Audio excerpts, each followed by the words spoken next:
Okay, you guys, I just got a Camry XSE, and it's the Premium Plus, and I'm over the screen telling me what to do, okay?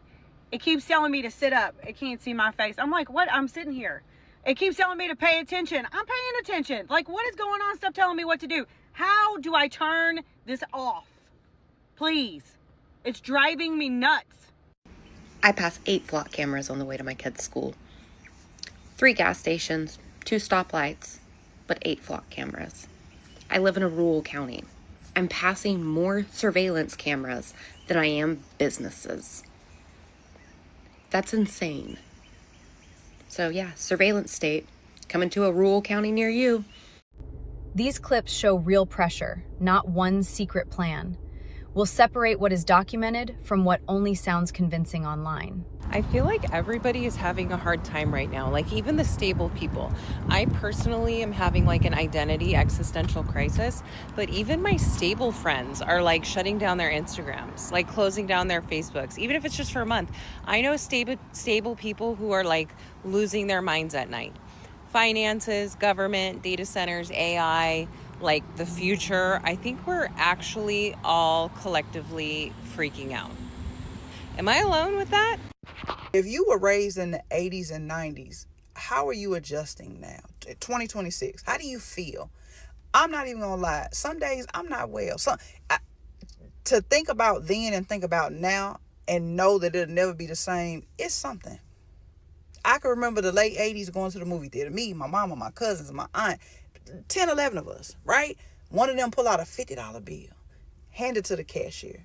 We got popcorn, drinks, the movie tickets, everything, and they get change back. We in the theater fighting over the cup holder and the armrest because we got so much candy and chips and hot dogs in our hands. Happy, smiling. I took my 15-year-old daughter to the movies today, just me and her. Got the tickets, right? Mind you, it's a 2:30 show. It ain't even late at night. Tickets. Small popcorn for her, small for me, small drink, $54.86. Hey, so everyone has lost their mind. Apartment hunting, housing market, renting, whatever it is, you've absolutely lost your mind. So as I sit here apartment hunting here in Los Angeles, would you believe that I came across this place, $2,500 a month, okay, 1 bedroom, no utilities included. You have to pay for your parking. Bare bones, 3 times the rent, $650 minimum credit, okay? I scroll down to the bottom and I see that in order for you to access your unit that you are paying $2,500 for, okay, you must subscribe to a monthly membership to use your key fob. If you don't, you will not be able to access your unit that you pay $2,500 for. What are we doing? I swear every millennial in 2026 is just totally ready to pull a complete 180 because we basically grew up in an era where we watched innovation make life genuinely better every single year. Like think when cell phones first came out, or iPods, digital cameras, smartphones, when there was literally an app for everything. Like we were so incredibly pumped. And then it just turned. Everything became a subscription. Social media became an algorithm. A sandwich costs $20 for whatever reason, and you can't go 24 hours without some sort of once-in-a-lifetime event coming directly to your phone, which is now, by the way, a 7-inch supercomputer that was designed to command our attention 24/7. Like where I'm getting at, we were sold on the idea that technology was going to bring convenience and make things more affordable, and it just snowballed into whatever era we are currently living in today. And now almost every millennial I know would basically gladly trade all of it for a job as a park ranger who only needs a flip phone, who lives out west in like a tiny town with this cute little diner on the corner where the waitress knows their order. I think I speak for all millennials when I say we're tired in a way that feels permanent. You know, it's not like I stayed up too late type of tired, or I just need a good night's rest tired. No, it's more like I have 507 open tabs in my brain that I can't close type of tired. And I think it's because we've been conditioned to like always be on. You know, there's always something we forgot or need to schedule or need to buy or need to remember next week. And the rare instance that we do get a second to relax, our brains are still working. They're still running the background process, like updating the anxiety or installing new stress for absolutely no reason. But the craziest part is that like we've gotten so used to it, we don't even talk about it anymore. You know, you'll ask somebody, how you doing? They'll say, oh, tired. And everybody just kind of nods along like, yep, that checks out. We don't even ask why, you know, because at this point, being tired isn't like an occasional feeling. It's become part of our operating system. Like, honestly, I don't think millennials need more sleep. I think we all just need one day where absolutely nothing requires our attention. These experiences explain why I feel squeezed, but they are not national proof. We still have to verify the costs and conditions. I've made videos talking about these driver monitors and how it's constantly watching you when you drive the car, but there is something that's very creepy about them. In real life, this is all that you see, is this kind of little black rectangle above the steering wheel. But if you have the right frame rate set on your camera, you can see the two red dots that are tracking your eyes. So you have these invisible red eyes that are constantly staring at you. This, and I wanted to comment on it because I have a personal experience with it. It isn't something that's happening in the future, it's something that's happening now. I rented a car in Europe, and as the woman handed me the car keys, she said, this is a brand new car, and she was like super excited about it. She was like, it's 2026, it's a brand new car. And I was like, awesome, no one's had a chance to like fart or smoke in it, this will be great. And I'd driven it for a day or two, and I was getting on a highway. It was a 6-lane highway. And all of a sudden, the gas stopped working. And I'm pressing on the gas. I can't get the car to go. So the car is dinging. It's making all this noise, and I can't figure out what's going on. And I look at the dashboard, and in English, it says, sit up straight. We can't find your eyes. Why do you need to see my eyes? That was my first thought. And I'm short, so I sit low in the seat. And I guess, I don't know, maybe I'd been driving a while and I'd kind of slouch down more instead of sitting upright. And when I sat upright, the gas would work once again. And so I pressed the gas, but I was slowing down enough that it was going to cause a traffic hazard. And the thing is, it knew I wasn't asleep because I was pressing on the gas. So it knew I was awake. It just wanted to see my eyes. So once I sat upright and leaned forward, I guess it did facial recognition. And then it says, may I send you these results to a third party? To which I said, no, you may not. No. Who is the third party? First of all, who's watching me drive the car to begin with? Secondly, who is the third party you're sending it to? And lastly, it is so dangerous. There are so many scenarios where losing control of the gas can put a car in a very dangerous situation. Like, what if I was pulling out in front of a semi-truck? What if I was going over a railroad track? And the absolute worst part is the argument for this is to combat sleepy drivers. And the truth is, if you fall asleep while you're driving, you're not going to be pushing down all the way on the gas. You're going to let up. You're going to relax. No one keeps their foot pointed while they're asleep. And if they say, well, what about cruise control? Then just take off cruise control. Disable cruise control in cars. That's the solution. Not, I need to see your eyeballs for the car to work. There's so many dangerous implications for this. But even if you're using it just for the good implication, you know, sleepy drivers, we need to see eyeballs at all times, it's still wrong. It's still a stupid idea. Many new cars have this feature that I'm going to call the Eye of Sauron. This is a driver monitor system that watches your eyes to see what you're looking at if you're paying attention, all of that. To make things even worse, you can't truly fully disable this. You can disable some of the warnings, but it'll always be watching you. You pair that with the fact that the automakers also have your GPS coordinates at all times. And now you can see why I call this the Eye of Sauron. They're always watching. And finally, this version's very easy to see, but automakers are looking to maybe put some driver monitors up in this area, hide it in the dash, maybe somewhere in the steering wheel. In the future, you won't be able to tell that your car has it, so maybe it's time to buy an old car. One rental experience cannot define every connected car. Consent means knowing what is collected, who receives it, and how to disable it. This is what Walmart's new AI system says when you call to ask for help. This call and your voice may be recorded for quality or other business purposes, including fraud prevention. Plate readers may support investigations, but accountability requires public contracts, retention limits, audit logs, controlled search access, and a process to challenge misuse. I want to ask you something. It's kind of strange. See, I'm at Home Depot right now, right? This is Home Depot. It's Home Depot. Why would the government want to put a flock camera at every car going in and out of Home Depot? What the hell do they get out of that? Makes no sense why they'd want to read the plates on cars going in and out of Home Depot. Tell me why.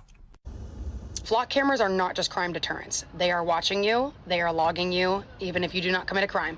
They have systems that log your license plate, your vehicle details, the time that you were there, the location.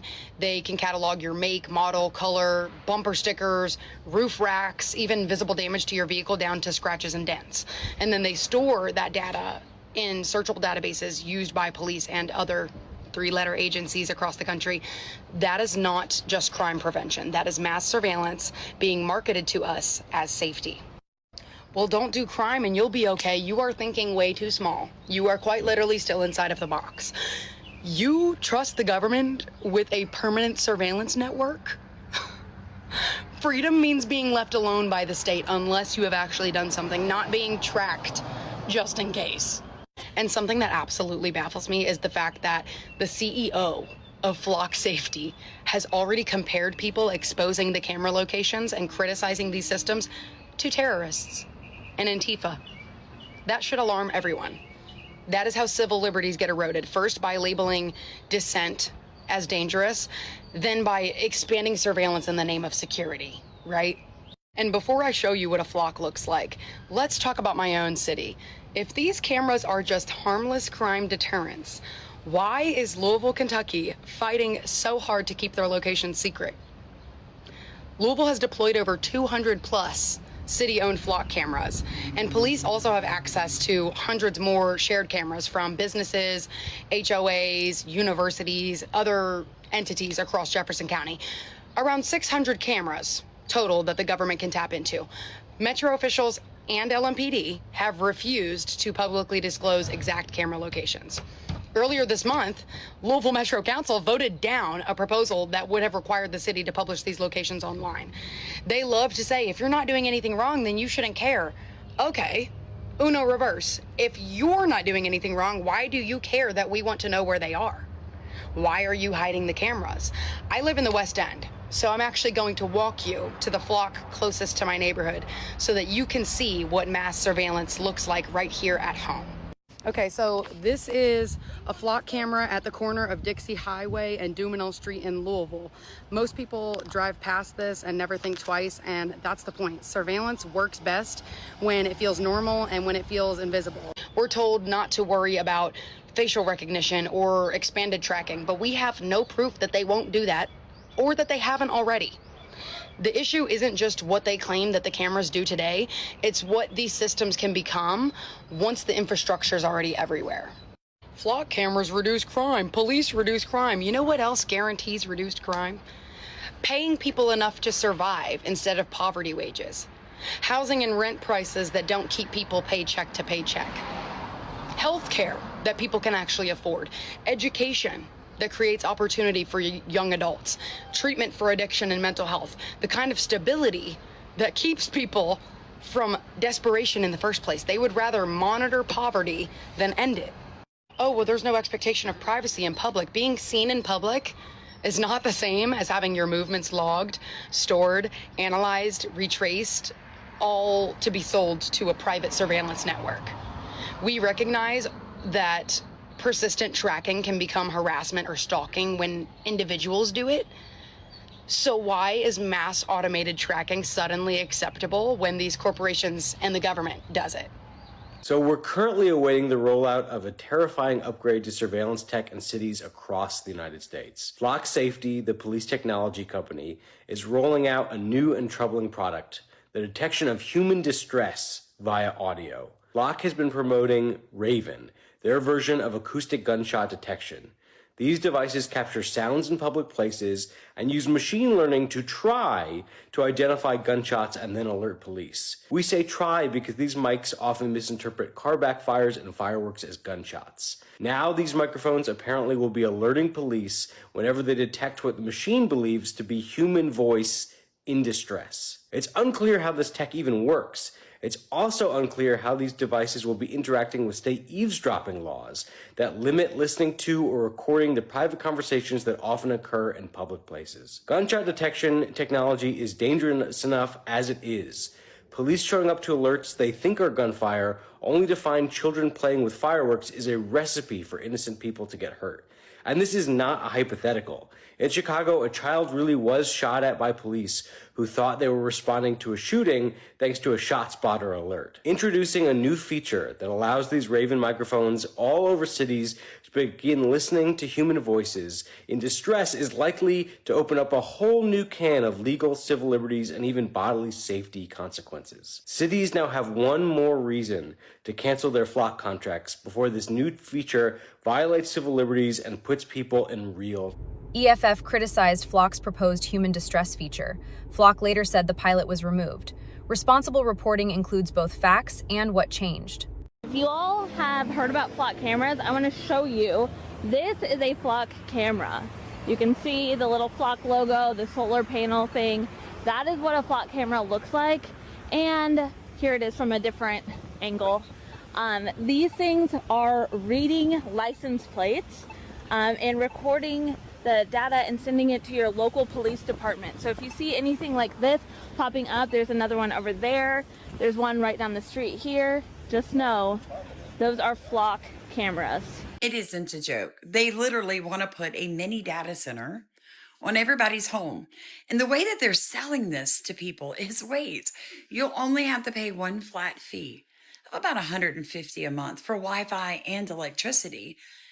Now, I know we all think we wouldn't be dumb enough to do that, would we? Except the fact that everybody's electricity cost is going up and up and up and up and up and up and up because of the data centers being put in everywhere. So listen to this. With JP Morgan and Morgan Stanley on a financing package for a data center in El Paso, Texas, to the tune of $13 billion, mostly in debt. Amid continued demand for data centers, there has been increasing pushback from local communities about these facilities. But one company is offering a potential solution, and Diana Olick has the story in this week's Property Play. Hi, Di.